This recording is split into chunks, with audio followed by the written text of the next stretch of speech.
Welcome to this class of Discrete Mathematics. I am Dr. Priya Solomon, Associate Professor in Department of Mathematics at Government Mira Girls College, Udaipur. आज का topic of discussion रहेगा permutations and combinations, जो कि BSc third year के mathematics के paper third A के first unit का topic है। ये इस डिस्कशन का पहला पार्ट है। इसमें हम परम्यूटेशंस पे फोकस करेंगे, इससे रिलेटेड कुछ थ्योरम्स डिराइव करेंगे। परम्यूटेशंस की डेफिनेशन से हम स्टार्ट करेंगे। परम्यूटेशन बेसिकली होता है अरेंजमेंट।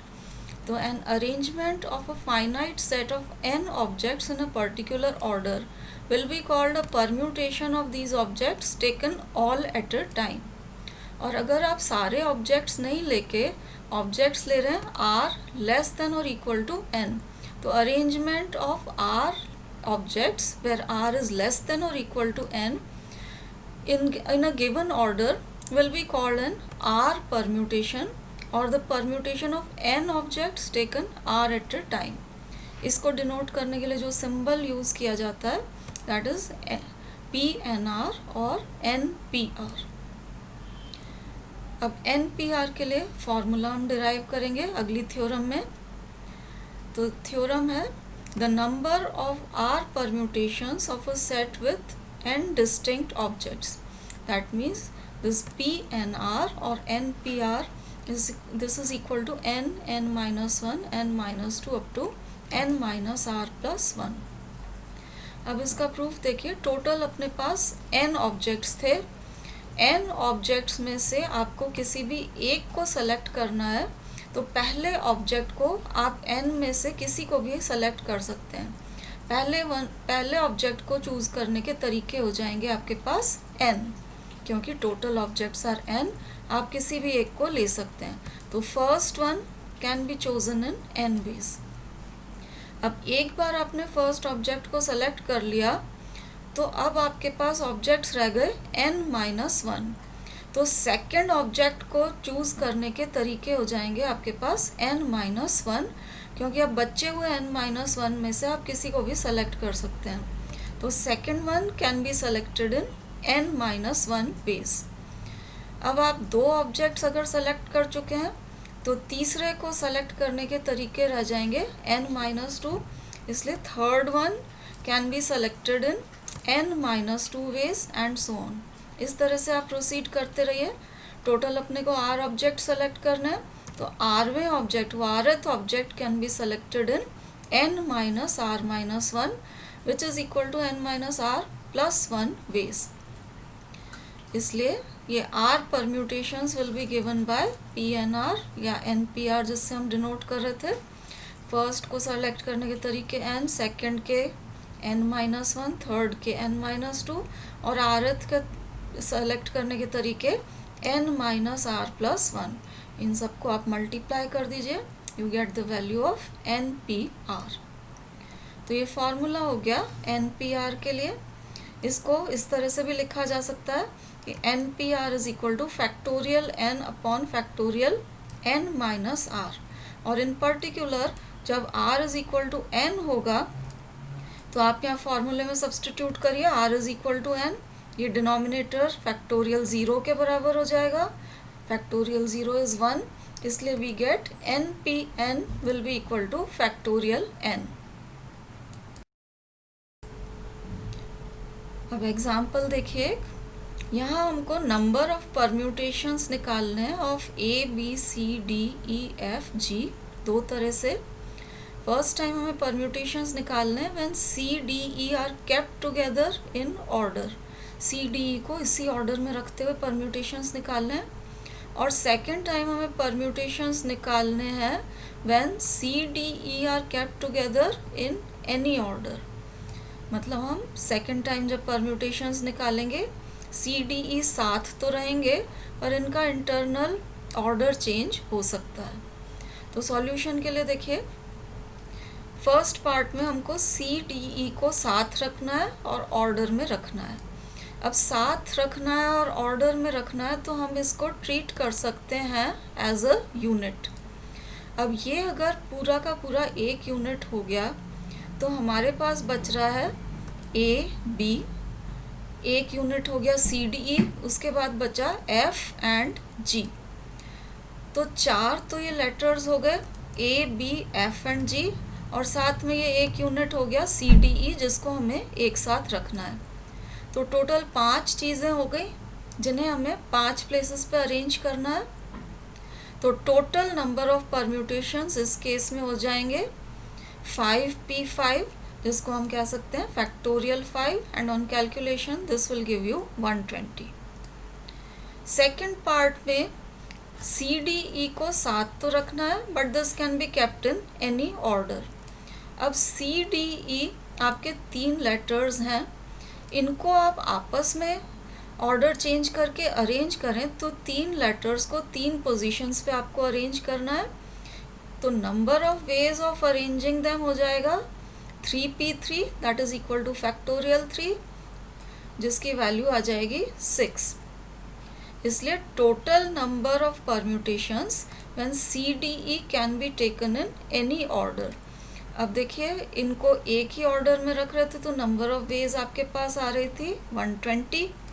अब इनको आपस में रीशफलिंग करके अरेंज करने के तरीके हो गए 6। तो when C D E can be taken in any order, number of permutations हो जाएगा 6 multiplied by 120 which gives you 720।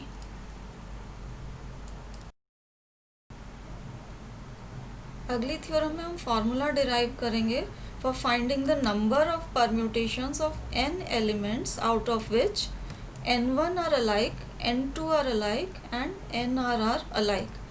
तो n एलिमेंट्स में ग्रुप्स बने हुए हैं जिनमें से n1 एलिमेंट्स एक जैसे हैं, n2 एलिमेंट्स अलग तरह के हैं एक जैसे, एंड nr एलिमेंट्स का अलाइक एलिमेंट्स का ग्रुप है। अब इस टाइप के परम्यूटेशंस के लिए एक सिंबल यूज़ होता है, ये है Pn। टोटल एलिमेंट्स आपके पास n थे, वो फर्स्ट लिखा जाता है।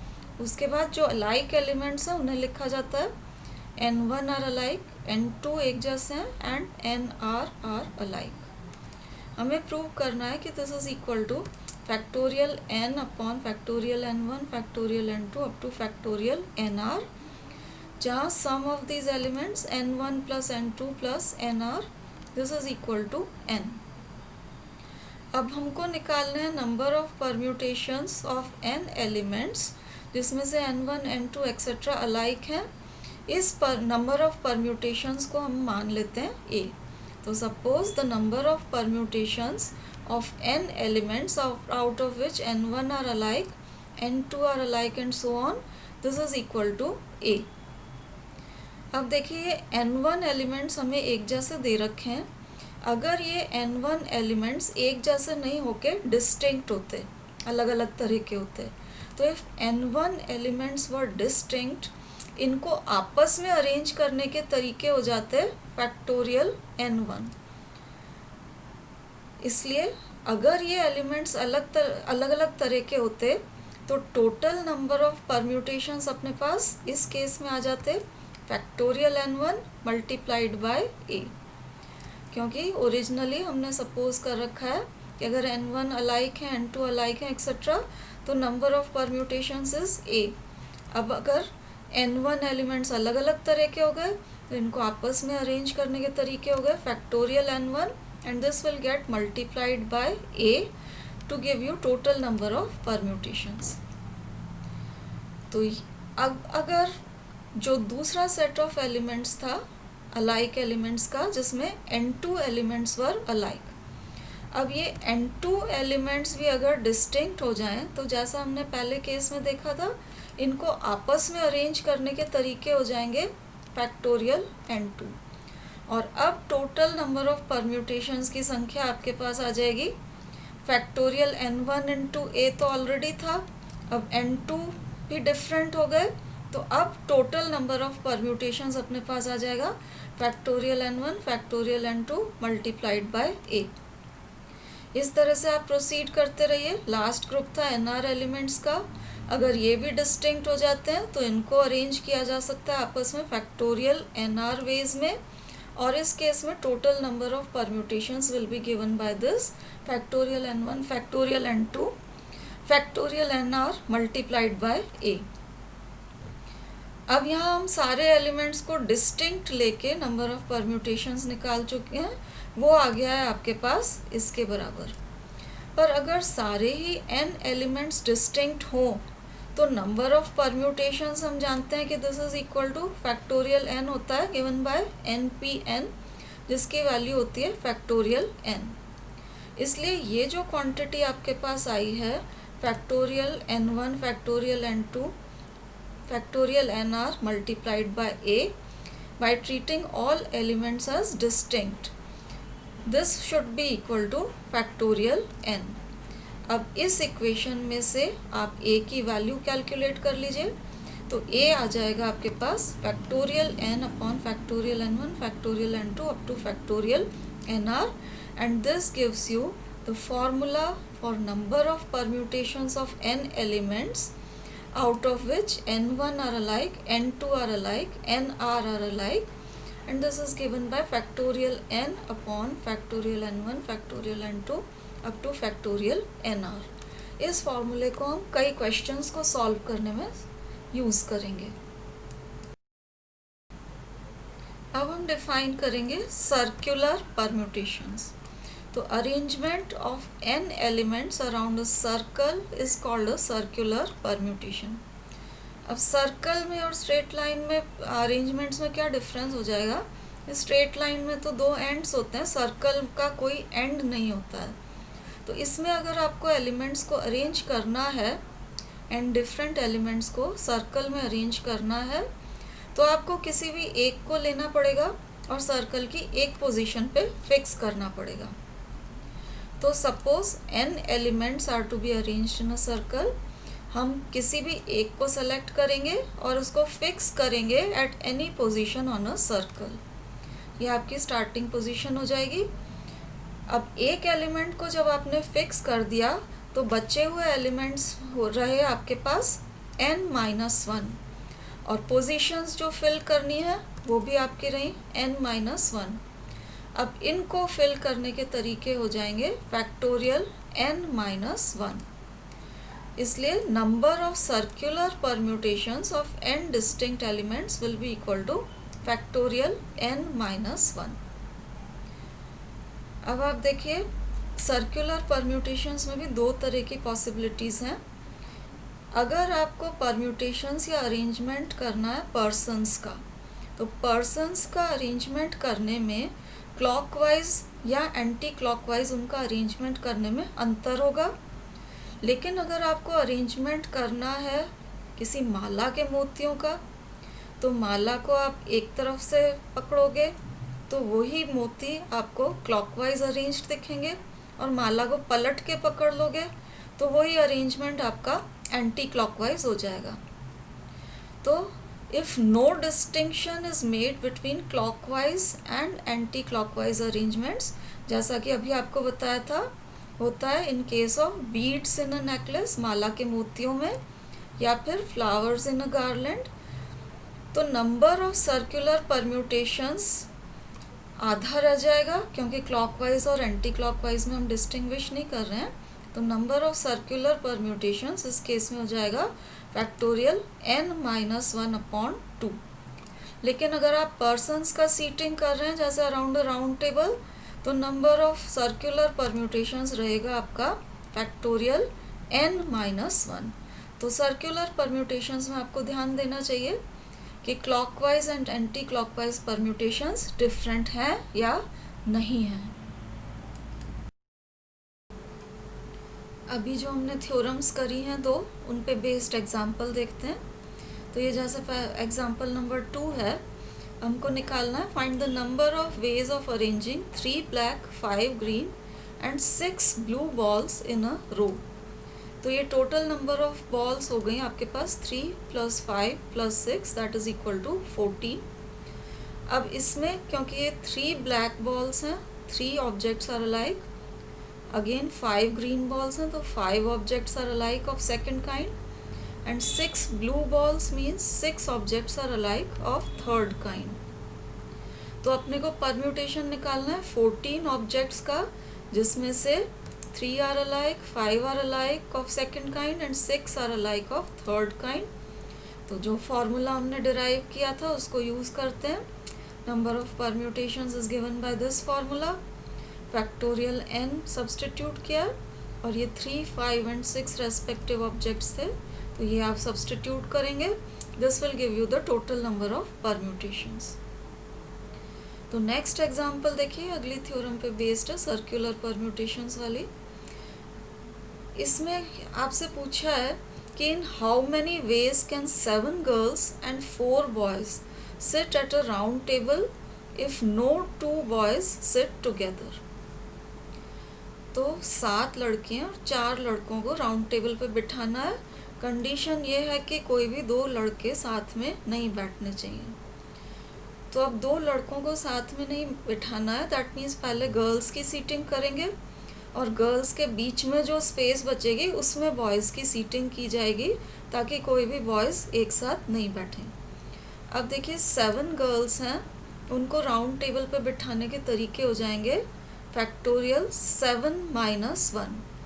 यहाँ क्योंकि पर्सन्स बिठाए जा रहे हैं, clockwise and anti clockwise permutations अलग अलग होंगे। So this is equal to factorial 7 - 1। तो टोटल फैक्टोरियल 6 वेज आपके पास आ जाएंगी जिन तरीक़ों से लड़कियों को बिठाया जा सकता है।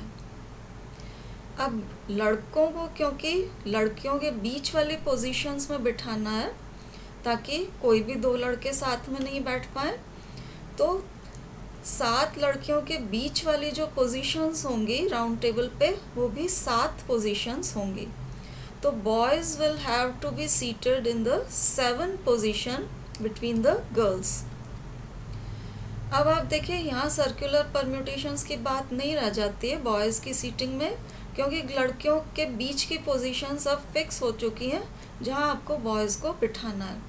तो टोटल आपके पास 7 पोजीशंस हैं जिनमें आपको 4 बॉयज़ की सीटिंग करनी है।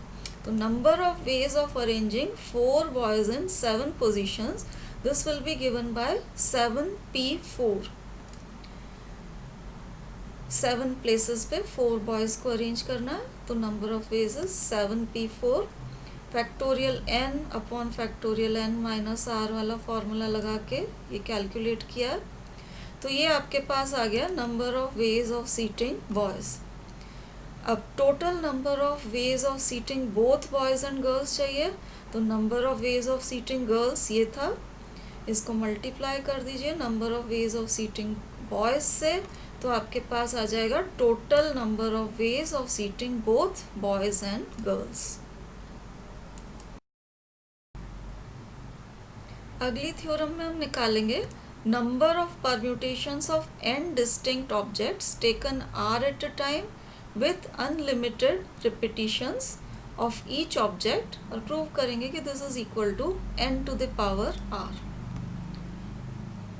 अब टोटल अपने को n ऑब्जेक्ट्स दिए हुए हैं और उनमें से r अपने को सेलेक्ट करने हैं, कोई भी ऑब्जेक्ट रिपीट हो सकता है।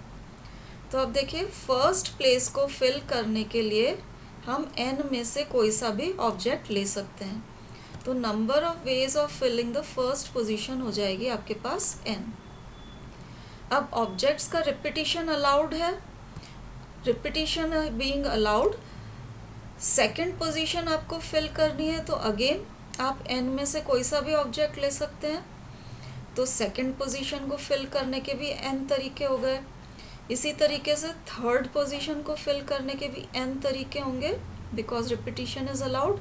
तो number of ways of filling second and all the successive positions will also be n। Therefore total number of permutations देखिए कितना आएगा, फर्स्ट पोजीशन को n तरीके से, सेकंड पोजीशन को अगेन n तरीके से, एंड rth पोजीशन को भी आप n तरीके से फिल कर सकते हैं। तो टोटल नंबर ऑफ परम्यूटेशंस ये हो गया n into n into n r times, क्योंकि टोटल r पोजीशंस थी, and this gives you n to the power r। अब इस पे बेस्ड एक एग्जांपल देखते हैं। इस एग्जांपल में आपको निकालना है how many 4 digit numbers can be formed from the digits 0, 1, 2, 3 up to 9. 4 digits का नंबर यहाँ आपको बनाना है. अब 4 डिजिट्स का नंबर बनाना है तो डिजिट्स आपकी होती हैं 0 से लेके 9 तक, लेकिन क्योंकि 4 डिजिट का नंबर चाहिए, 0 हम फर्स्ट प्लेस पे नहीं ले सकते हैं, क्योंकि अगर 0 फर्स्ट प्लेस पे ले लिया तो 3 डिजिट नंबर रह जाएगा. तो since a 4 digit number is to be formed, 0 can not be taken in the first place, इसलिए फर्स्ट प्लेस को फिल करने के 9 ही तरीके रह जाएंगे. आप इसे 1, 2, 3 अप टू 9 में से किसी भी नंबर से फिल कर सकते हैं. अब 4 डिजिट नंबर की फर्स्ट प्लेस फिल होने के बाद जो रिमेनिंग 3 प्लेसेस बची हैं उनमें आप कोई भी डिजिट ले सकते हैं 0 से लेके 9 तक. अब 0 से लेके 9 तक 10 डिजिट्स होती हैं. तो अब देखिए सेकंड पोजीशन को फिल करने के 10 तरीके, थर्ड पोजीशन को फिल करने के भी 10 तरीके और फोर्थ पोजीशन को फिल करने के भी 10 तरीके होंगे. Therefore total number of ways of selecting last 3 digits will be 10 × 10 × 10. ये आपके पास आ गया 10 क्यूब. इसलिए total number of ways of forming a 4 digit number will be equal to ये फर्स्ट पोजीशन को फिल करने के 9 तरीके मल्टीप्लाइड बाय रिमेनिंग 3 पोजीशंस को फिल करने के 10 क्यूब तरीके. So this will give you total number of ways of forming a 4 digit number. तो यहाँ हमने परम्यूटेशंस और उनसे रिलेटेड कुछ थ्योरम्स करी, जहाँ हमने फॉर्मूले डिराइव किए for finding permutations in different cases. यहाँ हमने अंडरस्टैंडिंग के लिए फॉर्मूलों को एज थ्योरम्स डिराइव किया है. जब हम इन परम्यूटेशंस एंड कॉम्बिनेशंस पे बेस्ड प्रॉब्लम्स डिस्कस करेंगे तो इन फॉर्मूलों को हम डायरेक्टली यूज़ करेंगे. Next part of the lecture में हम कॉम्बिनेशंस डिस्कस करेंगे और कॉम्बिनेशन से रिलेटेड कुछ फॉर्मूले डिराइव करने की कोशिश करेंगे. That will be all for today. Thank you for watching.